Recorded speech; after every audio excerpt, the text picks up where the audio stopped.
वाह मोनिका जी, आज तो आप अपने दिल की बात की रील बना दी है। सबसे पहले मैं मोनिका जी को तहे दिल से शुक्रिया कहना चाहता हूँ कि दोस्तों अभी आप लोग पहले एक वर्ड सुनिए जो कि मोनिका मिश्रा जी रील बनाई। जब लगता है तुम मुझ पर ही मरते हो। तो दोस्तों अभी आप लोग आई होप देख ही लिए होंगे जो कि वर्ड का अंतराल कितना अच्छा लगा है, जो कि दोस्तों साफ साफ इसमें पावर स्टार पवन सिंह जी को टारगेट किया गया है कि मोनिका मिश्रा जी को मतलब बार बार देखते रहते पावर स्टार पवन सिंह जी, जो कि बहुत ही बड़ा आज मैं आप सभी के बिगेस्ट अपडेट बताने वाला हूँ कि दोस्तों मोनिका मिश्रा जी फाइनली अपने दिल की बात की रील बना दी है। जो कि दोस्तों मोनिका मिश्रा जी बोले हैं कि पावर स्टार पवन सिंह जी उनके लिए मरते रहते हैं, जो कि बहुत ही बड़ा आज मैं आप सभी का बिगेस्ट अपडेट बता दें कि दोस्तों मोनिका मिश्रा जी फाइनली अब एक दिन के अंदर पावर स्टार पवन सिंह जी का न्यू एल्बम सॉन्ग पे कम से कम तो 3 से 4 रील पोस्ट कर रही है। और दोस्तों इसी से अंदाजा लग रहा है कि बहुत ही जल्द अब पावर स्टार पवन सिंह जी के न्यू एल्बम में मोनिका मिश्रा जी दिखने वाली है और हो सकता है कि फिल्म में भी देखने को मिलने वाला। तो प्लीज़ आप लोग मेरे चैनल को अभी तक सब्सक्राइब नहीं किया, बेल आइकन को प्रेस नहीं तो फटाक से कर लीजिए। और दोस्तों जहां तक बात रहा है कि मोनिका मिश्रा जी का and power star Pawan Singh ji का शादी कब होने वाला है, तो दोस्तों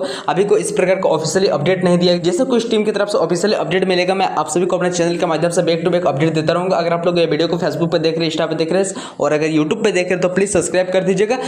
अगर आप लोग दोस्तों पावर स्टार पवन सिंह जी को सच्चे दिल से फैन मानते हैं तो प्लीज़ एक कमेंट करना नहीं भूलिएगा। थैंक यू, मिलते हैं किसी नेक्स्ट वीडियो। Love you.